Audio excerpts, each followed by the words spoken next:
Ok, j'ai votre attention, mais il y a autre chose qui a besoin de votre attention.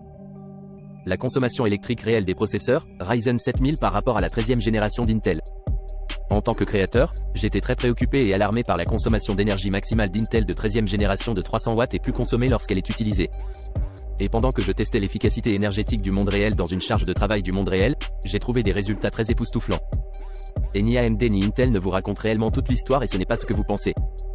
En fait, je pense que c'est tout le contraire que vous pourriez penser et je suis très surpris que personne n'en parle vraiment. Même les plus grands YouTubers vous racontent en quelque sorte la moitié de l'histoire. Ce dont nous devons parler, c'est de l'efficacité énergétique du flux de travail dans le monde réel. Laissez-moi expliquer. Vous cherchez un moyen peu coûteux d'obtenir une licence pour votre Windows?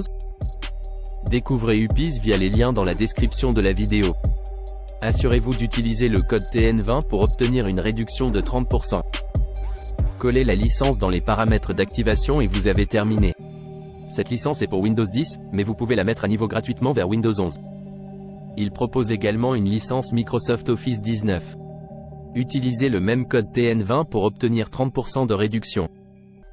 Découvrez upis.com dans la description vidéo ci-dessous. Dans un instant, vous allez voir des résultats, mais je dois d'abord expliquer ce que ces résultats signifient et ce que ces chiffres vous disent réellement. Tout d'abord, la consommation d'énergie et l'efficacité à 100% d'utilisation. Vous avez donc peut-être vu des images d'Intel consommant plus de 300 watts à 100% d'utilisation et le Ryzen 9 7950X comme 250 watts et plus et vous pensez que si vous retournez, ces processus consomment beaucoup d'énergie. Eh bien, c'est comme la vitesse maximale. Et si je peux vous donner un exemple de cela, ce serait comme mesurer la consommation de carburant de la voiture à la vitesse maximale de la voiture.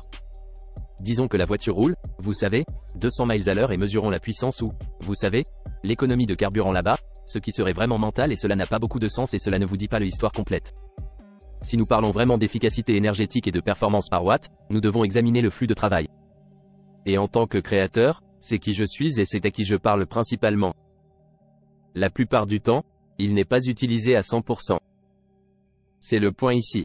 Et lorsque nous examinons le monde réel, comme le flux de travail en tant que créateur, vous avez des utilisations mixtes vous savez, du processeur.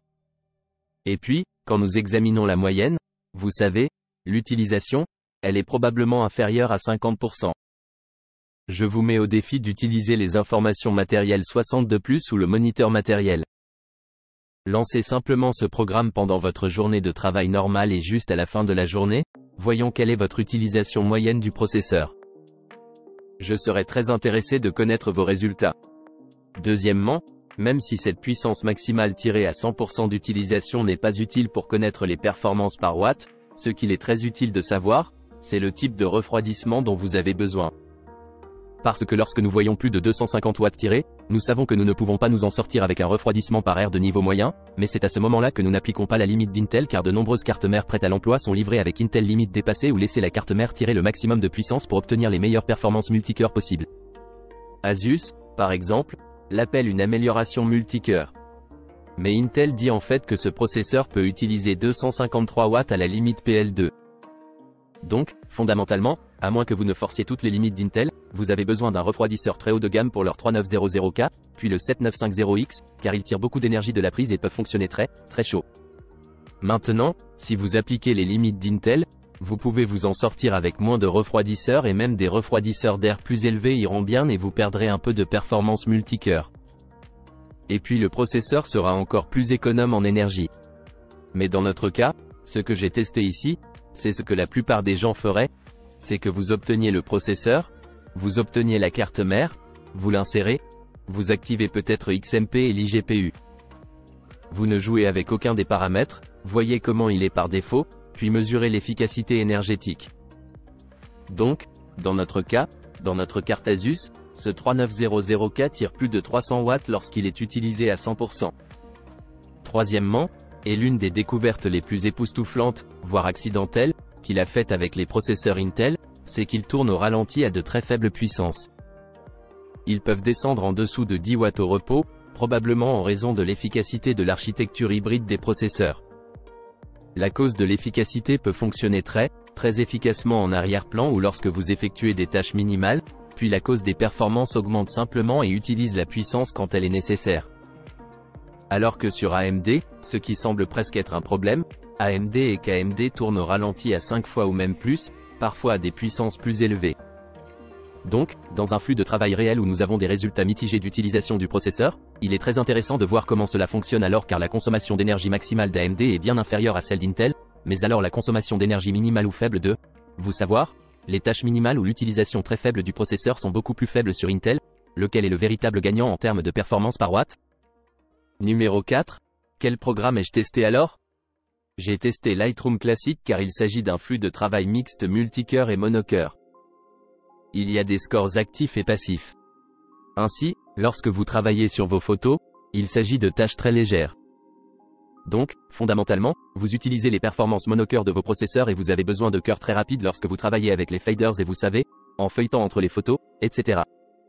Mais aussi Lightroom Classic utilise beaucoup d'exportation de photos, qui est multicœur, puis fusionne des photos et applique des effets à de nombreuses photos.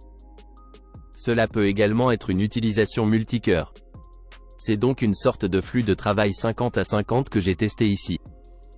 Ensuite, j'ai testé Photoshop, qui est principalement monothread, mais aussi une partie multithread. Il peut utiliser plusieurs threads, mais il n'est pas aussi efficace en multicœur que Lightroom Classic. Photoshop aime vraiment utiliser des choses à un seul thread. Et puis j'ai aussi testé Premiere Pro, qui est vraiment un flux de travail mixte, car les performances de la chronologie utilisent souvent 100% de l'utilisation du processeur. Et puis nous avons beaucoup de choses qui fonctionnent là-dedans et il y a aussi un peu de GPU dans le mélange. Alors pourquoi ai-je choisi ces choses? Parce que ce sont des tâches très axées sur le processeur et pour vraiment se concentrer sur ces tâches. J'aurais pu prendre quelque chose comme Resolve, par exemple, mais Resolve utilise beaucoup de GPU, puis nous ajoutons une autre chose dans le mélange qui ne nous raconte pas vraiment l'histoire complète des performances d'efficacité du processeur par watt. Et je n'ai pas non plus utilisé un Blender, par exemple, qui est comme une utilisation à presque 100%, que vous pouvez voir beaucoup de gros youtubers utiliser Blender parce que cela ne nous dira qu'une partie d'une histoire parce que la plupart des gens n'utilisent pas ces processeurs uniquement pour le rendu Blender. Et quand ils le font, ils optent très probablement pour un système Threadripper ou un système beaucoup plus élevé. Ou en fait, je pense que la plupart des gens s'éloignent du rendu réel sur un processeur pour un rendu sur GPU, qui est beaucoup plus puissant et plus rapide, comme vous pouvez le voir dans mon récent sondage. Et aussi je ne teste pas les jeux ici parce que nous ne nous concentrons pas sur les jeux dans cette chaîne. Et si vous voulez voir cela, vous devrez probablement le demander à vos chaînes de joueurs préférés. Je suis sûr qu'il y en a beaucoup. Et cinquièmement, enfin, comment les tests ont-ils fonctionné? Fondamentalement, j'exécutais une référence Puget Bench pour Lightroom Classic, Photoshop et Premiere Pro parce que c'est un flux de travail répété que je peux faire sur chaque système encore et encore et encore, et ce sera exactement le même et cela vous donnera exactement la même tâche pour faire pour les CPU ou pour le système informatique. C'est donc très facilement reproductible. Et ces benchmarks Puget Bench testent vraiment différents aspects du programme et du CPU. Monocœur, multicœur, ce que vous feriez en tant que créateur, cela imite le genre de flux de travail du mieux ce que je peux faire à plusieurs reprises encore et encore. Dès que le test a commencé, j'ai appuyé sur 0 sur les informations matérielles 64 et j'ai mesuré toute la consommation d'énergie pendant ce flux de travail, comme vous pouvez le voir dans certains B-roll à l'écran. L'OBS enregistrait également en arrière-plan. L'enregistrement d'écran, qui ajoute également en quelque sorte au flux de travail créatif car la plupart du temps en tant que créateur, vous avez quelque chose d'autre qui fonctionne en arrière-plan et il teste également la capacité multicœur et multitâche du processeur. Comment fonctionne-t-il ou comment bien utilise-t-il de l'énergie lorsque d'autres choses fonctionnent en arrière-plan? Juste pour donner au CPU autre chose à faire. Dans le même temps, nous n'enlevons pas beaucoup de performance au CPU car il utilise l'encodeur NVEN pour enregistrer l'écran du GPU. Avant que vous écriviez vos commentaires fâchés sur le matériel par rapport au logiciel de mesure de la consommation d'énergie, je veux d'abord partager les résultats, puis j'aurai un commentaire à ce sujet. Si vous voulez voir la configuration des tests pour ces deux systèmes, je le laisserai également dans la description ci-dessous. Vous pouvez maintenant voir ces résultats à l'écran. Donc je veux en quelque sorte expliquer certains de ces chiffres que vous voyez ici juste pour que vous sachiez ce que nous voyons. Sur la première colonne, on peut voir le score du test. Alors, à quelle vitesse ou combien a-t-il marqué au test au cours de cette référence? Ensuite, nous pouvons voir la consommation d'énergie minimale et maximale pendant cette charge. Nous pouvons voir combien était la consommation électrique maximale et la consommation électrique minimale. Et puis nous pouvons voir la consommation électrique moyenne pendant ce test, ce qui est probablement le facteur le plus important ici. Ensuite, nous avons un calcul de performance par watt, ce qui signifie essentiellement que nous allons diviser le score par la consommation d'énergie moyenne afin que nous sachions quelle est la performance par watt pendant ce type de charge. Ensuite, je mesure également le temps qu'il a fallu pour terminer la tâche. Et puis on voit l'énergie consommée par kilowattheure par an en état. Donc, fondamentalement, ce que nous avons fait, c'est que nous allons prendre le temps qu'il a fallu et la puissance moyenne qu'il a tirée pendant cette période. Et nous allons calculer combien cela coûterait-il si nous faisions exactement le même flux de travail, 8 heures par jour, 5 jours par semaine, 20 heures par mois, puis 12 mois par an. Quelle puissance avons-nous utilisée? Et cela se mesure en kilowattheures par an. Et aussi la dernière colonne est la consommation d'énergie de l'année. Mais fondamentalement, vous pouvez calculer cela en prenant l'énergie consommée par an. Et si vous prenez cela multiplié par la consommation moyenne d'électricité par kilowattheure dans votre pays, vous pouvez alors mesurer le coût réel de l'électricité de l'année qui, dans notre cas, est en livres parce que je suis ici au Royaume-Uni et c'est ce que nous avons calculé là dehors. J'ai fait le test des processeurs Ryzen 7000, 13e génération et 12e génération.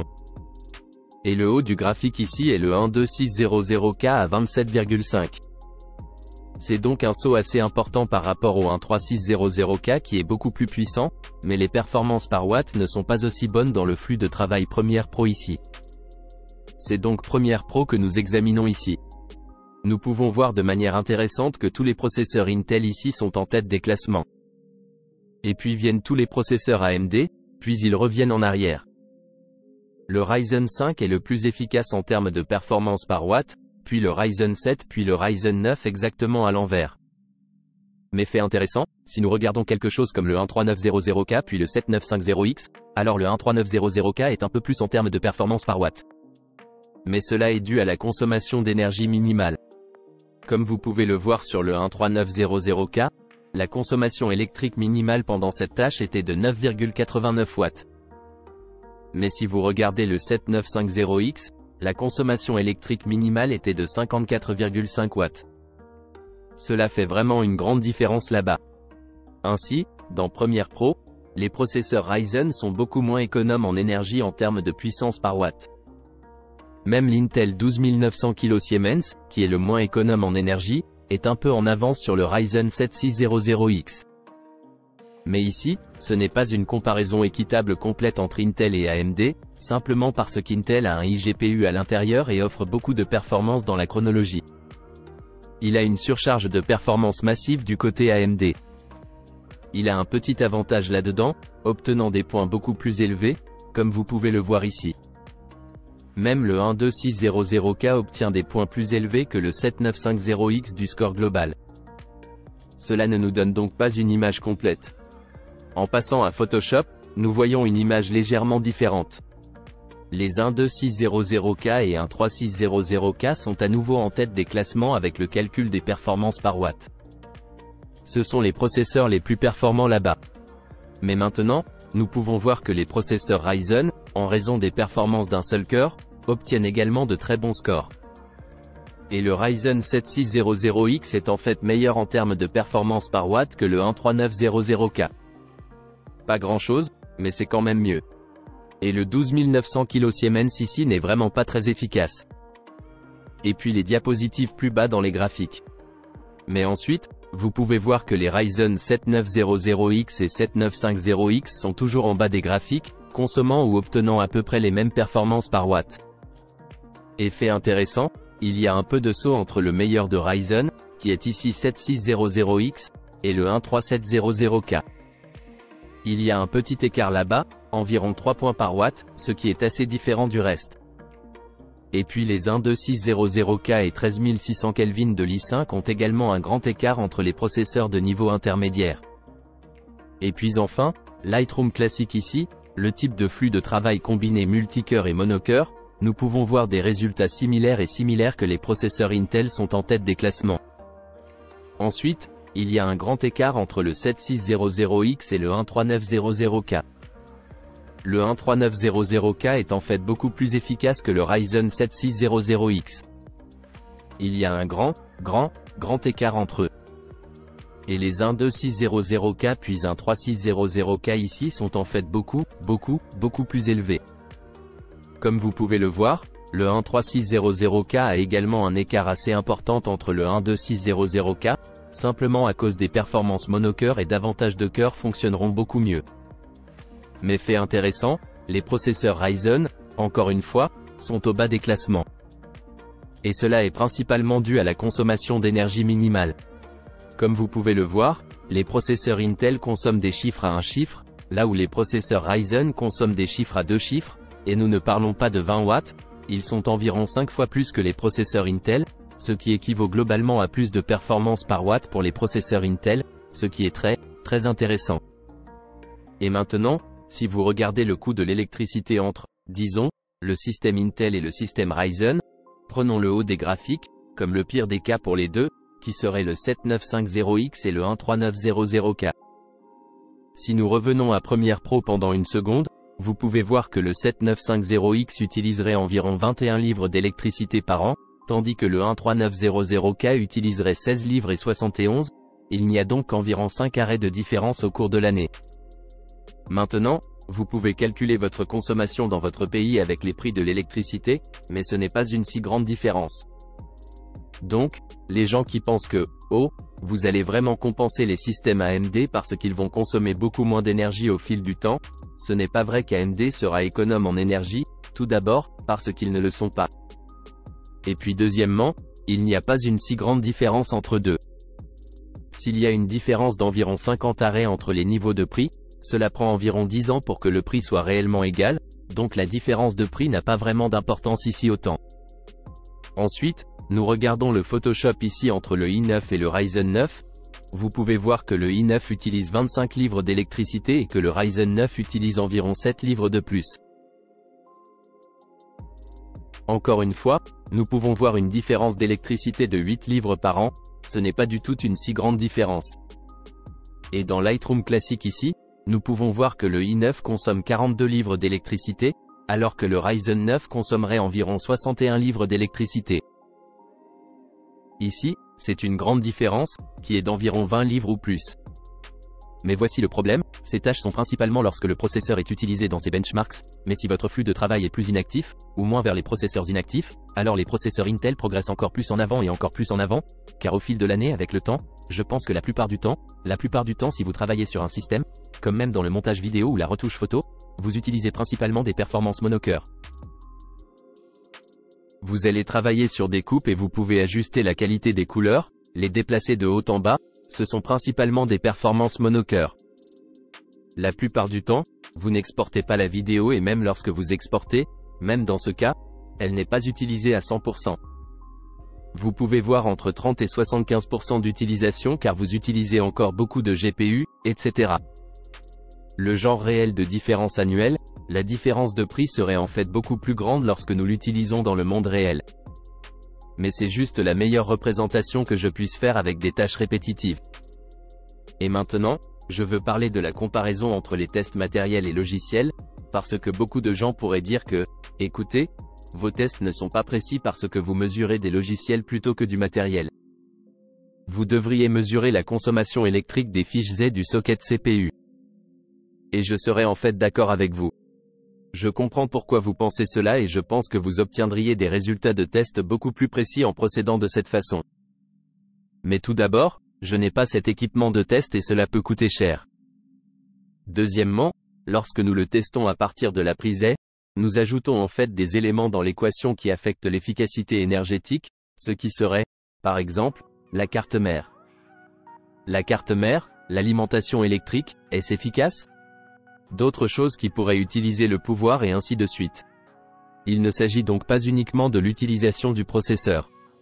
Et je ne connais pas d'outils pour mesurer l'efficacité énergétique dans le temps en moyenne à travers les prises Z. J'ai regardé en ligne, je sais qu'il y a des outils là-bas.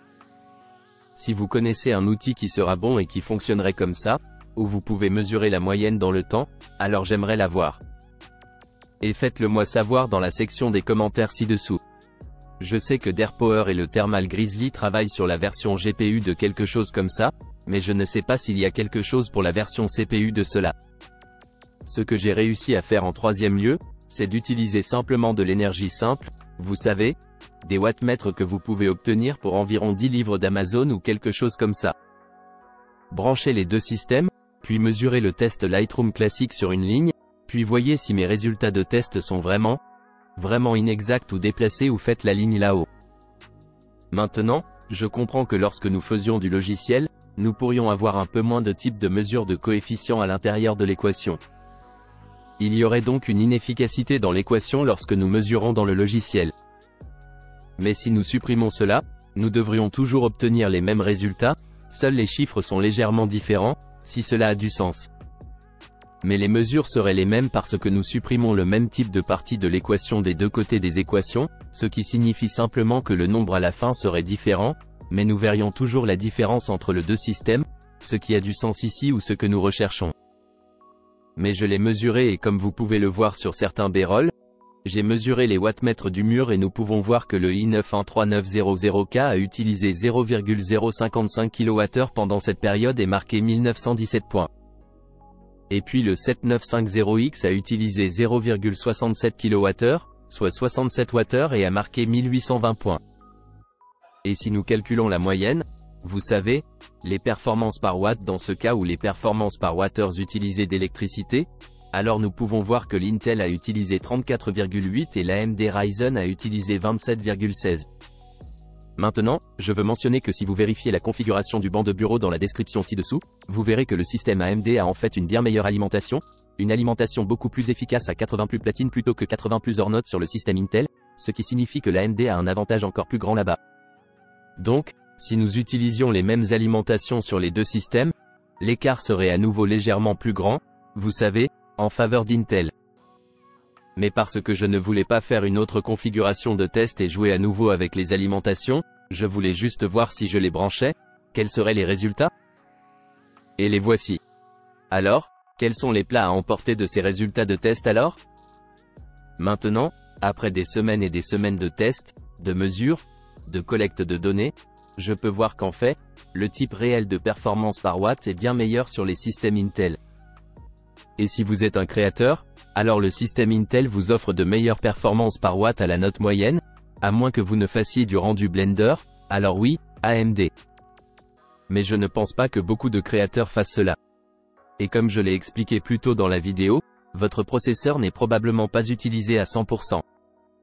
Deuxièmement, la différence d'économie réelle entre ces processeurs n'est pas si importante. Et cela dépend vraiment de votre flux de travail. Et je voudrais dire qu'Intel est toujours un meilleur choix là-bas parce que votre système sera très probablement plus inactif que mes résultats de référence ici, parce que je calculais le coût de l'électricité si j'exécutais cette référence à la suite, comme tout au long de l'année mais ce n'est probablement pas ce que vous faites. Et votre consommation serait bien moindre, ce qui signifie que la consommation d'énergie au ralenti serait bien moindre sur Intel, ce qui signifie que cela coûterait moins cher à Intel, mais cela coûterait en fait plus cher à AMD car la consommation d'énergie au ralenti d'AMD serait plus haut.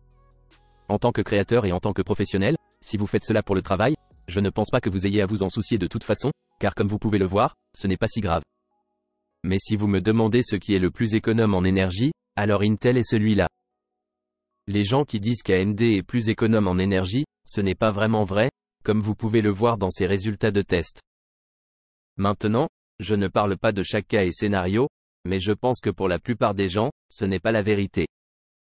Mais si vous cherchez à vous construire la meilleure banque pour réserver, créer un PC, consultez le guide de construction dans la description ci-dessous où vous pouvez trouver les différents budgets de création des PC, choisissez celui qui se rapproche le plus de votre budget, configurez-le à vos besoins dans la vidéo. J'aurai des mises à niveau et des rétrogradations et tout. Il y a des guides de construction, tout y est. Ainsi, vous pouvez créer le meilleur système pour votre argent en tant que créateur. Et j'aimerais savoir ce que vous pensez dans la section des commentaires ci-dessous à propos de ce sujet. Si vous avez des commentaires, je vous retrouverai là-bas. Merci les gars d'avoir regardé et je vous verrai la prochaine fois. Bye bye.